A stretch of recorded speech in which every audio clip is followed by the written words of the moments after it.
Jermaine Dupree. I've been admiring his work for a while, and so we got together and we really hit it off well. And we did this song that was like the first song we ever did together. It was called Always Be My Baby.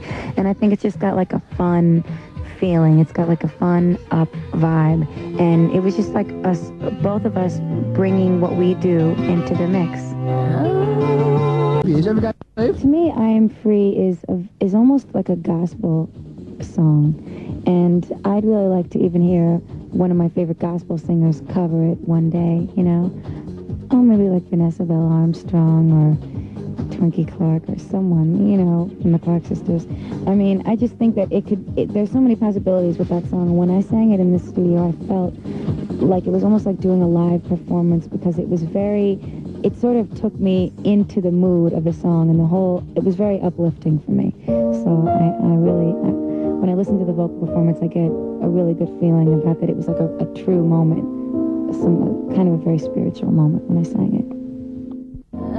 Long Ago is a song that I wrote with Jermaine Dupree and Manuel Seal, who is he's actually the guy singing on the song by DeBrat, So Right, and he works with Jermaine, and I don't know, I think it's got its own mood, and it's pretty much very different from the other song that Jermaine and I did on the album, and I think it's a nice combination.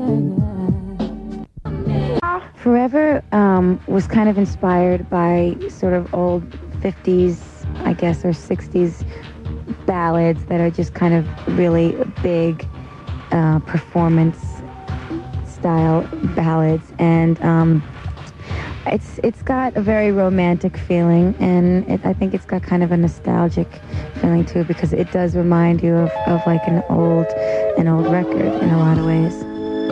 Daydream. I decided to call the album Daydream because, well, first of all, when I did the remix with David Morales, he did this really jazzy version called the Sweet Dub Mix, and I almost didn't record anything new over it. I was so tired, it was like 5 in the morning, and then I went in and I did this version, and I kind of started riffing and just ad-libbing and kind of freestyling, making up lyrics as I went along, and I started singing the Daydream thing. And then when I did it, I listened to it and I really liked it, and I decided to put it on the album. And then in listening to the album, I just felt like it had a very dreamy mood, and I just thought that it would be kind of fitting to call the album Daydream.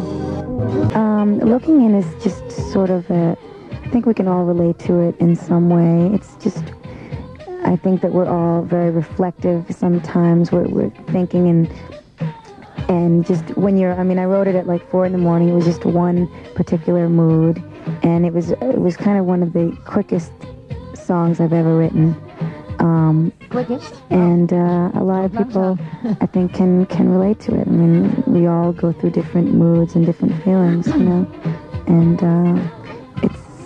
it's something that I'm really proud of, that song, because I think it's one of the most real things that I've ever done.